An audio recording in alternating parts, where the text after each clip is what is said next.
할렐루야. 우리 옆에 있는 한번 인사할까요? 하나님만 좋으십니다. 우리 서로 인사하겠습니다. 앞뒤로도 인사하시기 바랍니다. 오늘 우리 봉독한 말씀을 가지고 디자인대로 살면 됩니다 라는 제목으로 같이 말씀을 나누기를 원합니다. 우리는 하나님의 작품입니다. 그런데 그냥 작품이 아니라 걸작품입니다. 우리가 어떤 물건이든 건물이든 간에 디자인한 사람이 분명히 있지요. 누가 디자인하고 설계했느냐, 그것에 따라서 그 물건이나 건물의 가치나 용도가 다르게 됩니다.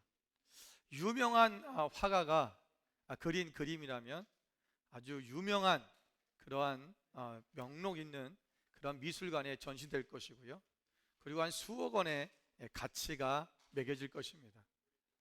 근데 만약에 제가 그린 그림이 있다면 이 그림은 종이접기나 쓰지 어디다 쓸 데가 없을 것입니다. 누가 그렸느냐, 누가 만들었느냐, 그 사람이 누구냐에 따라서 그 가치와 용도는 달라집니다. 근데 우리는 하나님께서 우리를 창조하셨다는 것입니다.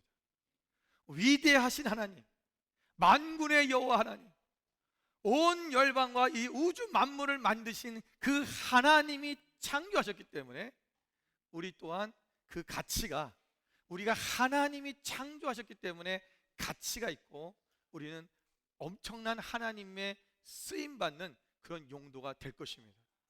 여러분, 서로 옆 사람에게 한번 이렇게 좀 선포해 줄까요? 당신은 하나님의 걸작품입니다.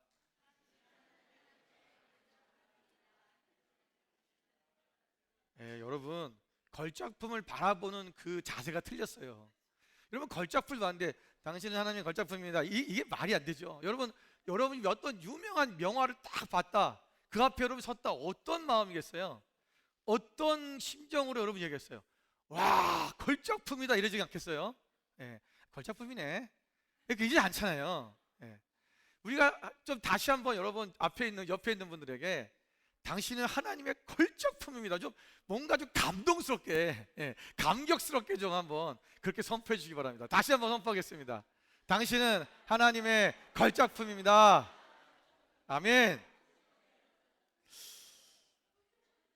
여러분, 하나님께서 오늘 예레미야를 부르셨어요. 근데 예레미야는 하나님이 부르시면 때 자기가 여기 성경에 뭐라냐면 나는 아이라, 나는 말할 줄도 모르고 하나님, 나는 하나님 앞에 쓰임받을 수 없는 존재입니다 라고 얘기를 하죠. 근데 하나님께서 아니다, 나는 너를 모태 이전에서부터 너를 내가 지었고 너를 생각했고 너를 모태에서 지었고 내가 너를 선지로 보낸다라고 말씀하고 있어요. 오늘 예레미야에게 말씀하신 게 뭐냐면 내가 너를 지었다, 그 말씀하시는 거예요.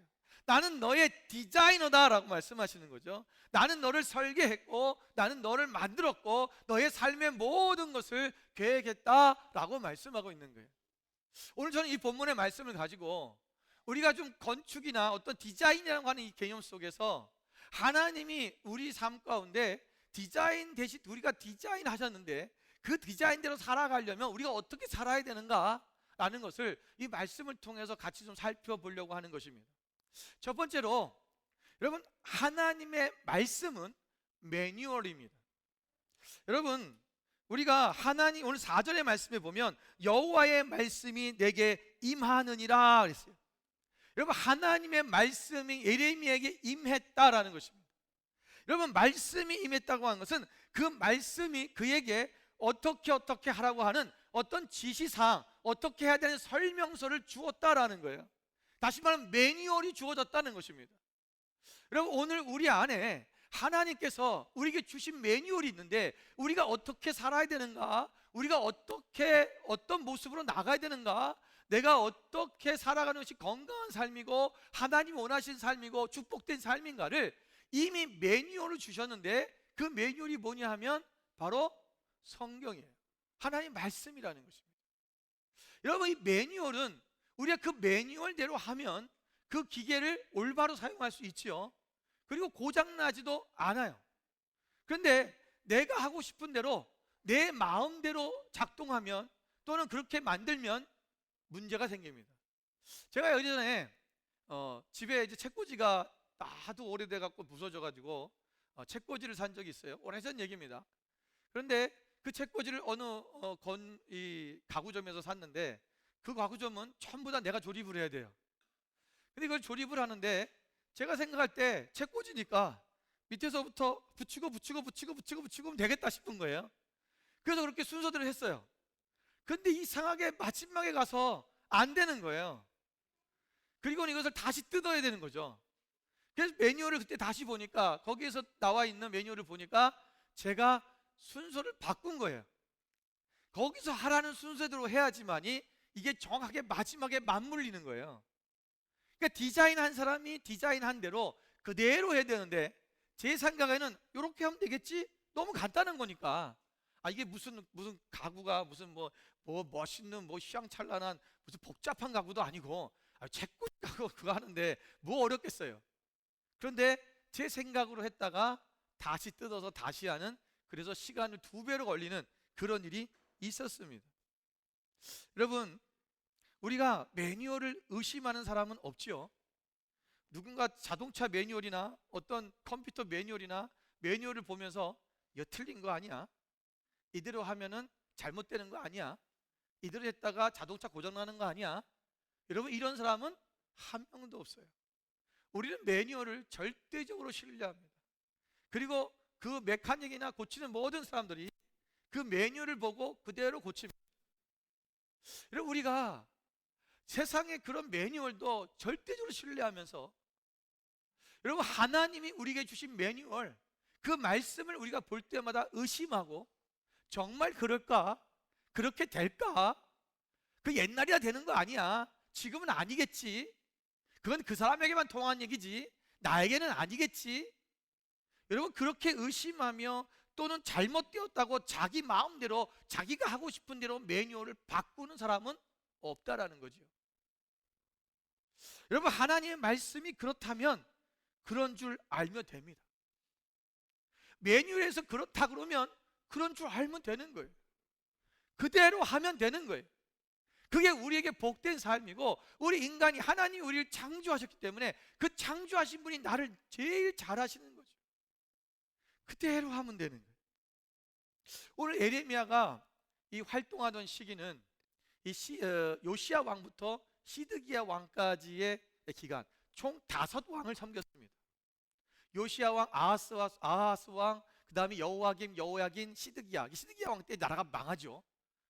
여러분, 이 나라가 남유다가 멸망하는 그 시점에 5왕을 섬겼던 사람이 이 예레미야인데, 이 5왕 중에서 오직 요시야 왕만 하나님을 좀 경외했고, 나머지 4명의 왕은 하나님 앞에 경망스러울 정도로 하나님 앞에 무상숭배를 하고 하나님을 떠났던 사람들이 이 왕들이에요. 심지어 여호야김은요, 예레미야가 하나님 말씀을 쓴 글을 줬더니 그것을 낭독하자마자 그 하나님의 말씀이 들어있는 그 종이를 칼로 자르고 불태워버렸어요. 듣기 싫다는 거죠. 이런 왕들에게 지금 뭐 하나? 하나님의 말씀을 전하라라는 것입니다. 오늘 예레미야의 사명이에요. 여러분, 예레미야가 부르심을 받은 또 나이는 한 20세 정도 됩니다. 예레미야는 오늘 성경에 보면 1장 1절에 그는 베냐민 땅 아나돗의 제사장들 중 헬기야의 아들 예레미야의 말이라 그랬어요.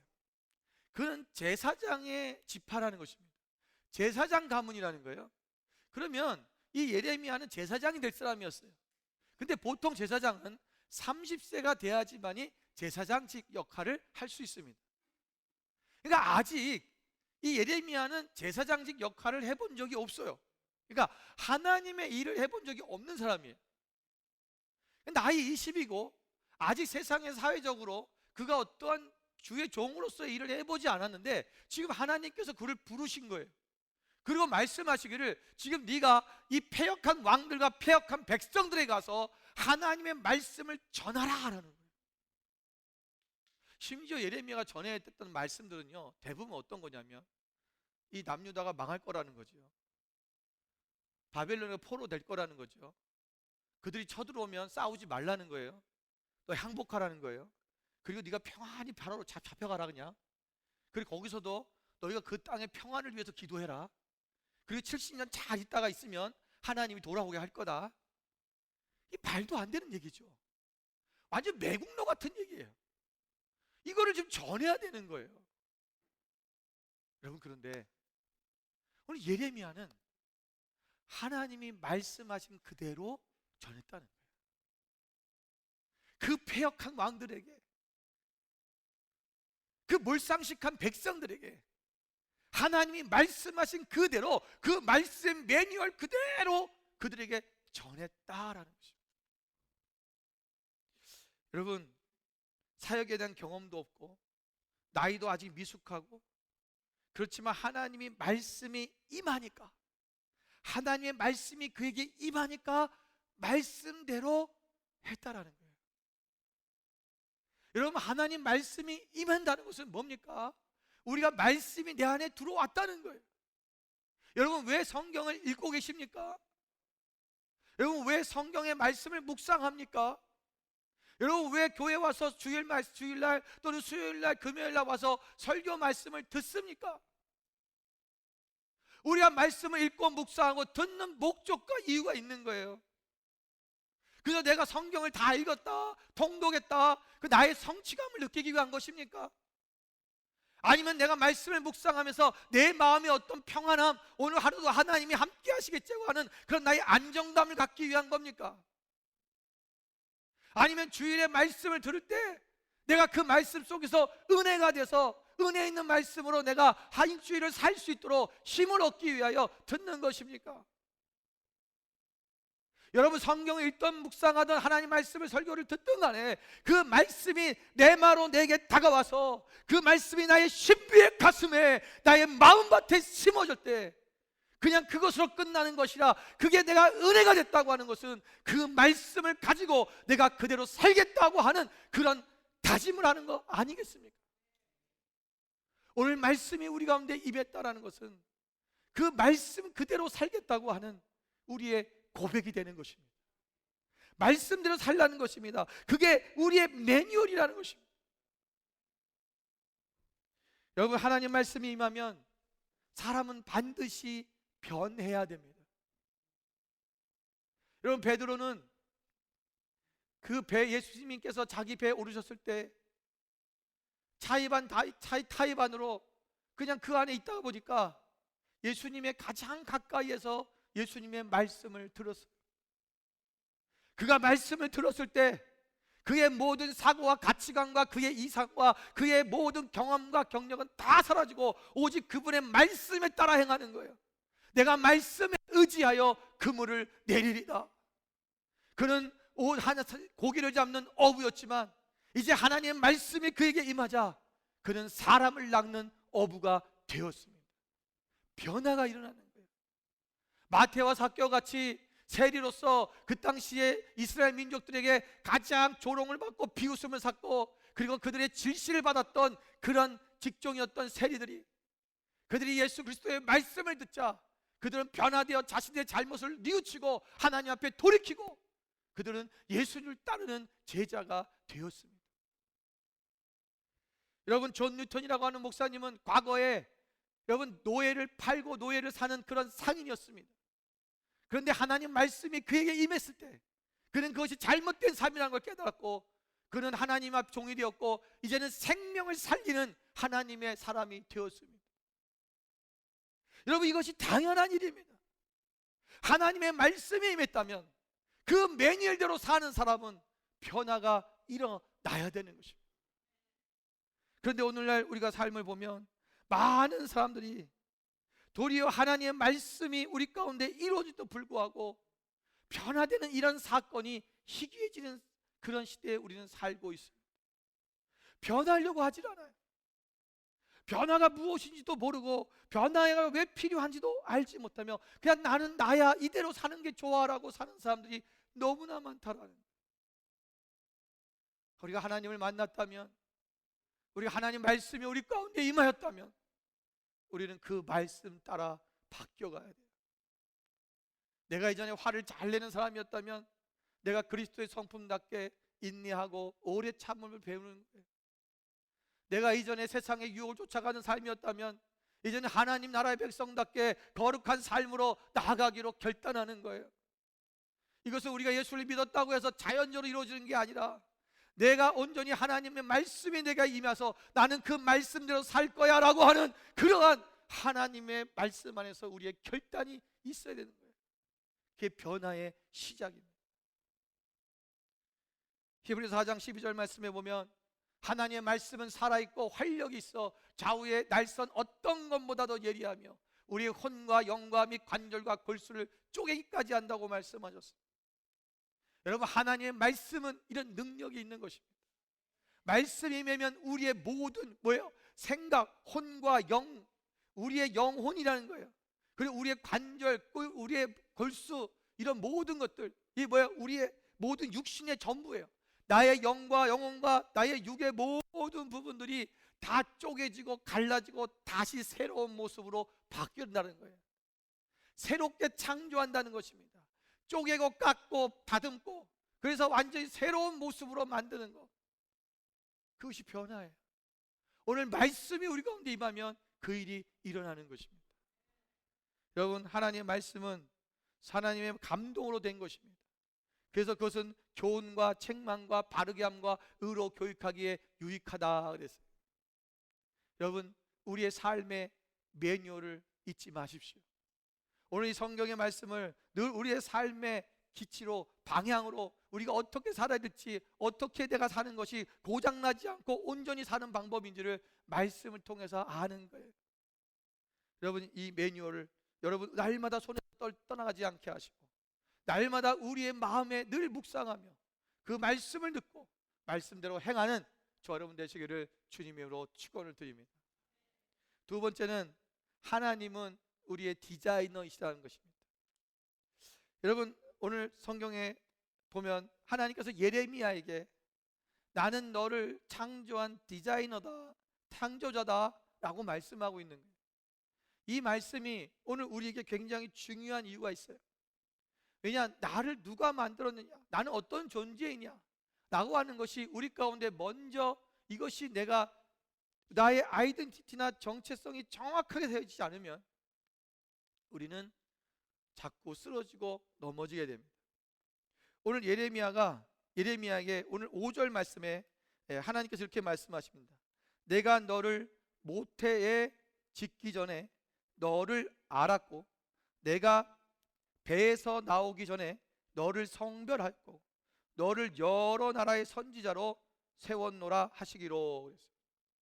여러분, 여기서 세 가지의 디자이너가 하는 세 가지의 단계가 있어요. 첫 번째 단계는 뭐냐 하면 아이디어입니다. 하나님께서 지금 뭐라고 말씀해요? 내가 너를 모태에 짓기 전에 그랬어요. 어떻게 했다고요? 너를 알았다라는 거예요. 여러분, 무엇인가를 만들기 전에는 우리가 아이디어를 생각해야 됩니다. 구상해야 되죠. 어떻게 만들까? 무엇을 만들까? 생각해야 되는 거예요. 하나님께서 우리를 먼저 그렇게 생각하셨다는 거예요.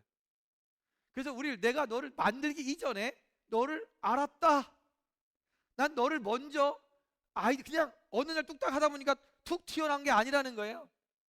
어느 날 실수로 뭐가 그냥 툭 나온 게 아니라 내가 너를 만들기 위해서 생각하고 어떻게 하면 걸작품을 만들까? 여러분, 이 창작하는 사람들이 이 아이디어를 생각하는데 얼마나 제일 힘듭니까? 하나님께서 그것을 알았다, 먼저 생각했다는 거예요. 두 번째 단계는 하나님께서 이거를 어떤 모습으로 우리를 만들 것인가를 그거를 이미 구상을 끝났다는 거예요. 보세요. 내가 배에서 나오기 전에 너를 성별하였고, 그러니까 배에서 우리가 나오기 전에 이미 이 물건이 생산되기 이전에 디자인할 때 어떤 물건으로 만들어야 될까, 이것을 구별했다는 거예요. 여러분, 시편 139편 13절에도 보면 주께서 내 내장을 지으시며 나의 모태에서 나를 만드셨나이다 그랬어요. 하나님께서 우리의 모태 안에서 우리를 지으시고 우리 생각하시고 이제 디자인하신 거예요. 디자인하셔서 이제 우리 가운데 있는데, 근데 그 디자인하실 때 그냥 하신 것이 아니라 얘는 이렇게 써야지, 이렇게 만들어서 이렇게 나의 한 영광을 위하여, 하나님 나라를 위하여 이렇게 사용되는 사람이 되게 해야지 라고 우리를 특별하게 구별했다, 성별했다라는 거예요. 이 성별했다라는 말은 여러분 히브리어로 카다시라고 하는데, 이 카다시라는 말을 우리가 여기서 원어적으로는 거룩하다는 의미가 있지만 여기에 이 다른 의미는 또 뭐가 있냐면 어떤 용도로 사용하기 위해 따로 분리해내다, 이런 뜻이 있습니다. 어떤 용도로 사용하기 위해 따로 분리해내다, 이게 성별한 거예요. 그러니까 하나님은 우리가 하나님이 특별하게 어떤 용도로 쓰시려고 우리를 구별해 놓으셨다라는 거예요. 그래서 영어 성경은 이걸 set apart라고 해놨어요. 따로 구분해 놓다. 여러분, 오늘 하나님께서 우리를 이렇게 디자인할 때 미리 그렇게 우리의 선택, 우리를 어떤 목적으로 쓸 것인가를 이미 생각해 놓으셨다는 거예요.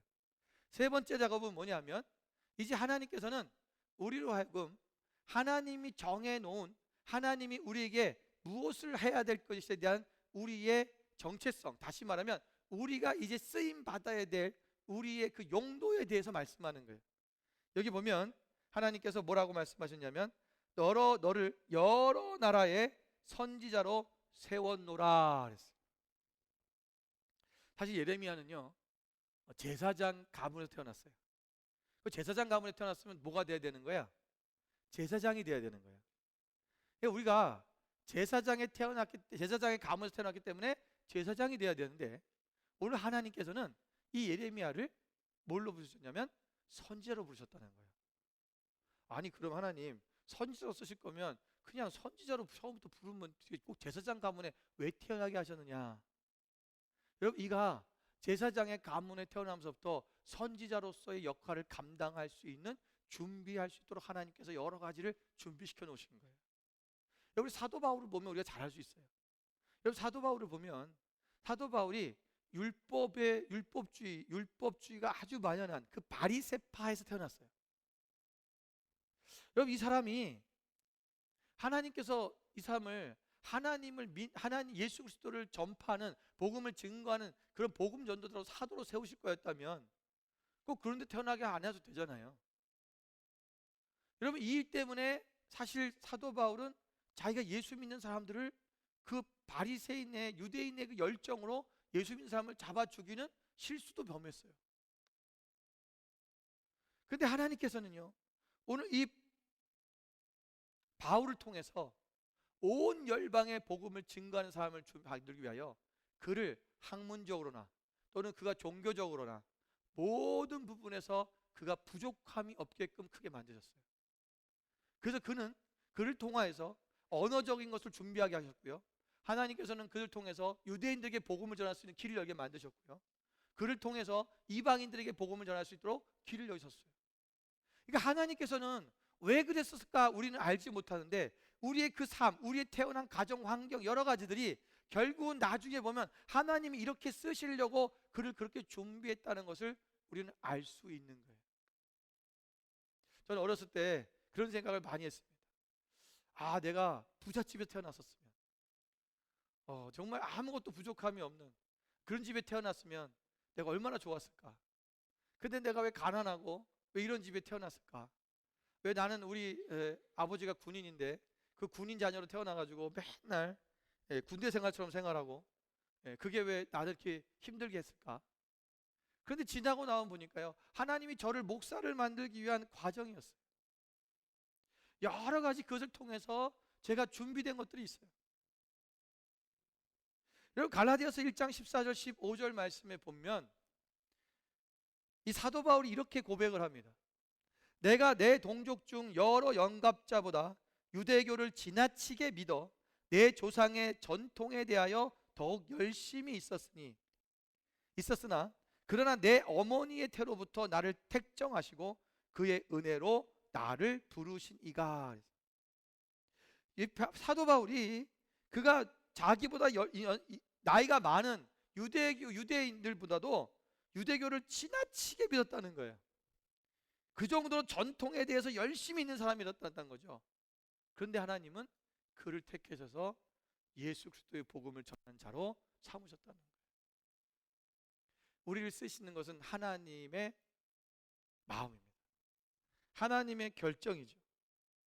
여러분, 우리가 믿음의 사람들이 고백 가운데 항상 그들이 고백하는 것은 뭐냐면, 우리를 지으신, 우리를 창조하신 그 하나님의 말씀 앞에 내가 순종하고 나아간다는 것입니다. 오늘 본절의 말씀은 우리 인간을 지으실 뿐 아니라 이후에 모든 인생의 방향과 내용까지 계획하시고 디자인하시는 분은 바로 우리가 아니라 하나님이심을 말씀하고 있는 것입니다. 로마서 9장 21절에 보면 토기장이가 진흙 한 덩이로 하나는 귀 쓸 그릇을, 하나는 천이 쓸 그릇을 만들 권한이 없느냐 그랬어요. 창조하시는 그분이 우리를 이렇게 사용하든 저렇게 사용하든 그것은 하나님 앞에 있다는 것입니다. 여러분, 우리 인생의 주인이 누구십니까? 나를 창조하신 그분입니다. 나를 창조하신 그분께서 오늘 우리의 주인 되셨습니다.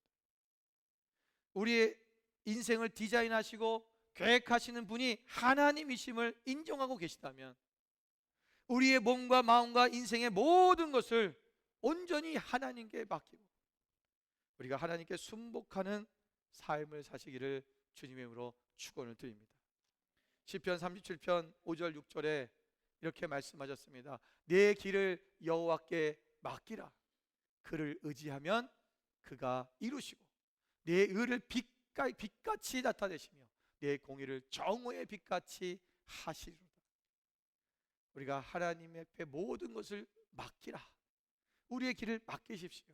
우리의 삶을 맡기십시오. 하나님이 우리를 선택하시고 택하신 대로, 하나님 우리를 쓰시고자 하는 그 모습대로 하나님께서 우리를 사용하실 것입니다. 마지막 세 번째는 나는 위대한 하나님의 걸작품이다 라는 것입니다.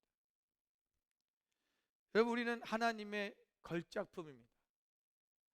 여러분, 하나님의 걸작품, 아까도 말씀드렸지만 하나님이 만드셨기 때문에 우리는 걸작품일 수밖에 없습니다. 왜? 위대하신 하나님 만드셨으니까. 근데 오늘 본문의 7절부터 8절 말씀에 보면 그 하나님의 걸작품이라면 우리가 하나님의 걸작품답게 살아가야 될 자세가 있어요. 올바른 자세, 걸작품이 될 수 있는 자세. 그 첫 번째는 이렇게 말씀하고 있습니다. 오늘 7절에 보니까 여호와께서 내게 이르시되 너는 아이라 말하지 말고, 그렇게 말씀하고 있죠. 여러분, 내가 너는 아이라 말하지 말라. 뭐예요? 우리에게 자존감을 가지라는 것입니다. 사실 예레미야는 하나님께서 자기를 부르셨을 때에 그 말이 도대체 이해가 안 됐어요. 왜냐하면 여러분, 그 당시에 요시야 왕이 종교개혁을 일으키려고 했어요. 근데 왕인 사람이 왕이 종교개혁을 일으키려고 했는데도 종교개혁이 잘 일어나지 않았어요. 어려웠어요. 여러분, 하물며 그냥 이 예레미야 한 동네 저 시골에 있는 그 청년, 예루살렘에서 한 49km 떨어진 그런 시골에 있는 그런 청년이, 여러분, 그가 무슨 힘이 있어서 오늘 이 땅을 바꾸고 그들에게 하나님 말씀을 전하고 그들의 변화를 일깨우겠습니까? 이거 말도 안 되는 거예요. 여러분, 그래서 예레미야는 나는 아이입니다 라고 얘기하는 거죠. 나는 아이입니다. 여기서 아이라는 말은 히브리어로 나르라고 하는데, 이 나르라는 말은요, 젖먹이부터 결혼 정년기까지, 결혼하기 이전까지의 그 나이를 아이, 나르라고 합니다. 다양하게 성경에서는 많이 쓰여졌는데, 그래서 어른이 안 되면 뭐 아이다 이런 얘기예요. 우리 한국 사람들도 그러지 않습니까? 결혼하지 않았으면 아이다 이렇게 얘기하잖아요. 우리가 결혼했을 때까지, 그 나이 전까지를 아이다라는 거예요. 나는 아직 아이이기 때문에 미숙하고, 나는 한 번도 아직 사역을 해본 경험도 없고, 나는 말도 잘 할지 못하고, 내가 어떻게 일을 합니까? 여러분, 하나도 틀린 말이 아니죠. 맞는 말이에요. 그런데 하나님께서는 오늘 그에게 말씀하십니다. 너는 아이라 말하지 말라. 너의 어떤 결격 사항도 말하지 말라. 그 어떤 것도 내가 하나님의 일을 하는 데는 결격 사항이 될 수 없다라는 거죠. 여러분, 우리의 부족함이나 연약함을 보지 마십시오. 다른 사람에게 보여지는 나를 보는 것이 아닙니다. 하나님께서 나를 어떻게 보느냐가 중요한 것입니다. 오늘 하나님은 나를 뭐라고 얘기하느냐, 오늘 하나님은 나를 누구라 얘기하느냐, 그것이 중요하지. 내가 생각하는 나, 다른 사람이 생각하는 나는 거짓일 수 있습니다. 여러분, 누가 더 똑바로 볼까요? 여러분, 내가 나를 잘 아십니까? 다른 사람이 나를 잘 압니까? 우리는 내 마음도 내가 잘 몰라요. 다른 사람 마음은 더 모르죠. 오직 우리를 가장 잘 아시는 분은 하나님 분이십니다. 그 하나님이 우리를 알고 계시기 때문에 너 아니야, 너 아이 아니야, 너 아이란 말하지 마, 너 할 수 있어. 여러분, 우리 안에 있는 이 자존감을 높이시기 바랍니다. 하나님께서는 모세를 미디안 광야에서 그 떨기나무 가운데 나타나셔서 말씀하실 때도 모세는 저는 말을 못합니다. 저 같은 사람이 어떻게 하나님 민족을 이끌어냅니까? 하나님께서는 그 모세에게도 말씀하시기를 너는 할 수 있다. 내가 너와 함께 할 것이다. 내가 부족한 것이 있으면 너에게 사람을 붙여줄 거야 라고 이야기해 주시는 거예요.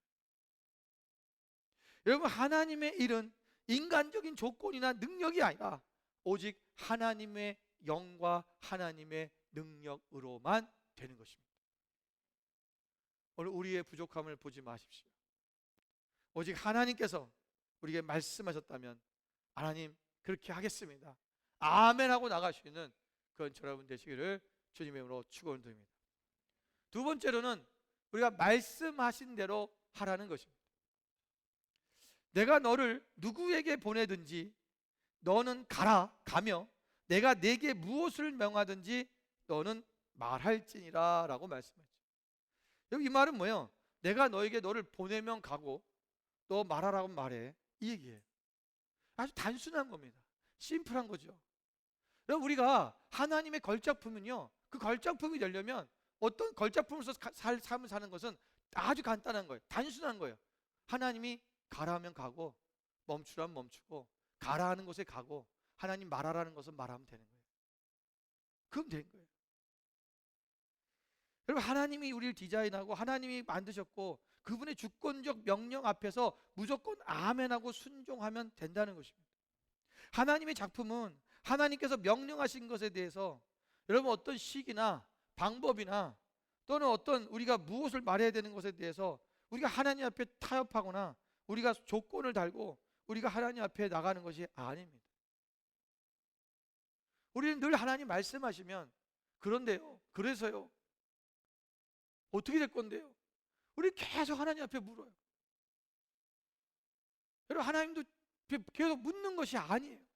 하나님의 음성을 듣고 하나님 말씀하셨다면 우리는 그 말씀대로 가면 되는 거예요. 하면 되는 거죠. 노아가 방주를 만들 때 하나님께서 비가 온다라고 그랬어요. 노아는 비를 본 적이 없어요. 노아 당시의 사람들은요, 비가 내리지 않았어요. 땅에서 지면에 이슬만 흐려서 이 땅이 이슬이 땅을 적셨더라 그랬어요. 비가 온 적이 없어요. 그 당시에는 이 하늘에 궁창 위에 물층이 있었어요. 창세기 때 만들어진 물층이죠. 그래서 이 물층 때문에 비가 구름이 형성이 안 돼요. 지금처럼 구름이 형성되는 것은 이 물층이 없기 때문에 생기는 거예요. 그래서 비가 올 수가 없는 그런 날씨죠. 한 번도 비가 온 적이 없는데 하나님께서 방주를 만들어라. 근데 그 방주를 어디다 만들라고요? 산 꼭대기에다 만들라는 거예요. 여러분, 저 바다나 강가에다가 만들어야 되지 않겠어요? 그게 상식적인 거죠. 그런데 이 노아는 한마디도 하나님 앞에 물어보지 않아요. 왜요? 거기다 하면 돼요? 바닷가에다 하는 거 아니에요? 강에다가 해야 되는 거 아니에요? 저 높은 데까지 저 제목들 올라가고 그 왔다 갔다 하려면 힘들 텐데, 더 힘든데 왜 거기다 만들려고 그러세요? 그렇게 말한 적이 없어요. 그러니까 하나님께서 방주를 어떻게 지으라고 디자인에 있어서 딱 도면도를 주셨어요. 자기가 그 말씀들을 그리고 보니까 이게 배가 아니에요. 이게 무슨 상자 괴짝 같은 거예요. 하나님, 이거 물에 뜰까요? 이거 파도 치면 뒤집히는 거 아니에요? 한 번도 하나님 앞에 말하지 않아요. 하나님 말씀하신 그대로 만들고 하나님 말씀하신 그대로 순종하는 거예요. 오늘날 우리는 어떻습니까? 여러분, 우리가 하나님을 훈계하고 하나님을 가르쳐 드리려고 하지 않습니까? 하나님 그거가 틀린데요, 그거 잘못됐는데요, 그렇게 하면 안 되는데요. 오늘날 인간이 얼마나 교만이 하늘의 끝까지 달았는지 하나님을 가르치고 있어요. 여러분, 신의 존재에게 인간이 대항한다는 것, 얼마나 이것이 무식한 일입니까? 그래도 고대의 사람들은, 아니 중세의 사람들은, 아니 불과 100년 전 사람들까지만 해도요, 신에게 대항하지는 않았어요. 신을 두려워할 줄 알았어요. 오늘날 인간들이 얼마나 간땡이가 부었는지 여러분, 신에게 아무렇게나 돼요. 하나님이신 그분 앞에 그 죄를 우리가 어떻게 당하려고 함부로 뭐라고. 그런데 오늘 우리가 하나님 앞에 그분을 함부로 대하지 않습니까? 그분이 말씀하셨는데 순종하지 않고, 그분이 말씀하지 않았는데 내 마음대로 하고, 오늘 우리가 하나님을 얼마나 업수히 여겼다. 하나님을 경외하는 자는 그 말씀이 우리의 생각과 우리의 개념으로 이해가 안 되지만 하나님 말씀하신 대로 하는 사람들. 그래서 아브라함이 이삭을 하나님께 바쳤을 때 하나님께서 뭐라고 말씀합니까? 이제야 네가 나를 경외하는 줄 알았다.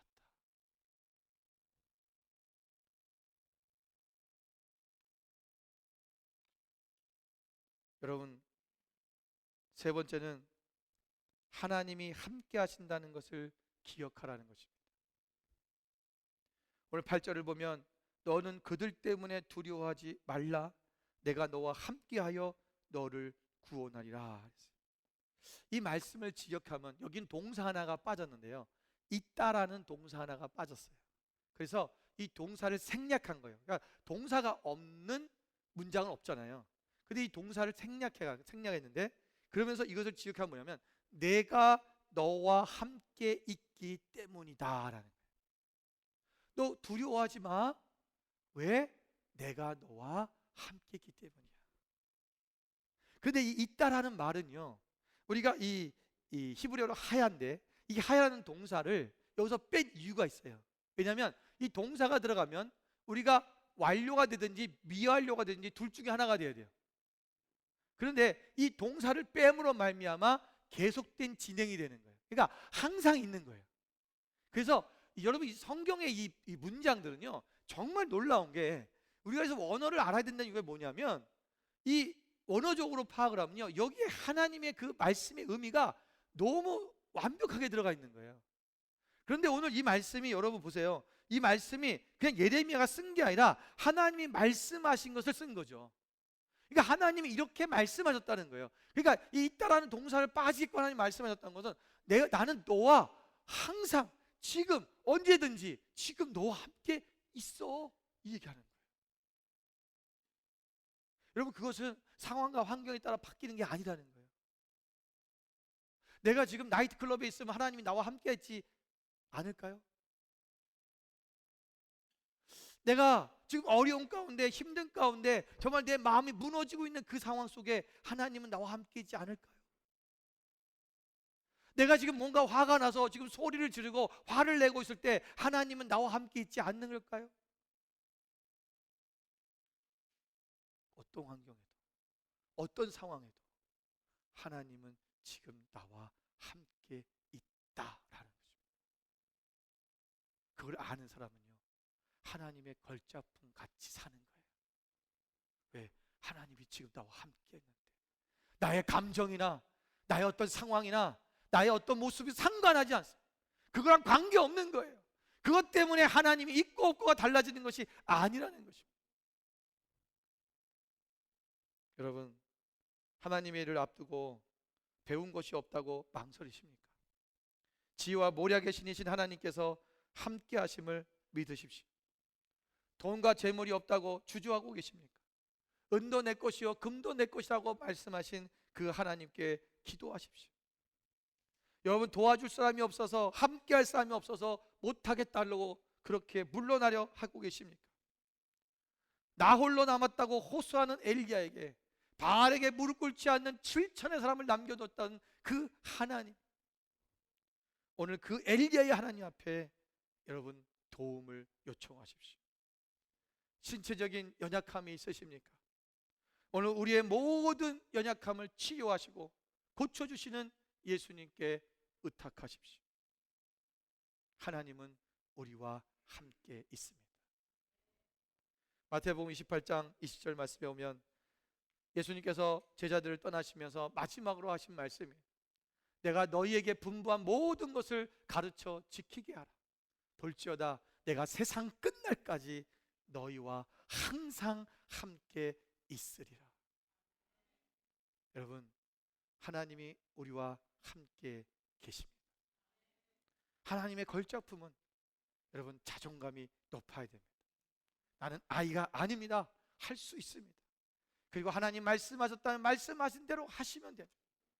그리고 우리 안에 우리가 하나님이 우리와 함께 있다, 지금도 있다, 현재도 있다, 우리가 항상 나와 함께 하시는 그 하나님을 바라보시고, 오늘 우리를 디자인하신, 오늘 예레미야를 향해서 너는 할 수 있다, 네가 나가서 모든 것을 네가 디스트로이 할 것이고, 너희가 그것을 무너지게 할 것이고, 너희가 패하기도 할 것이고, 네가 말을 하면 너가 말한 대로, 선포되는 대로 이루어진 역사가 일어나게 하셨다는 그 하나님 말씀처럼 오늘 하나님 우리를 그렇게 디자인하셨습니다.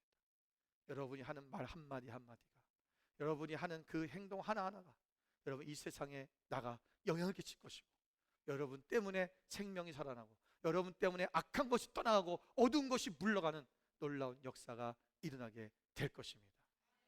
오늘 우리의 디자이너 되신, 우리를 디자인하시고 우리를 만드시고 우리 이 땅에 보내신 그 하나님 앞에 겸허하게 엎드리며 그 하나님의 창조주 하나님 앞에 우리가 믿음과 순종으로 나아가는 저 여러분 되시기를 주님의 이름으로 축원을 드립니다.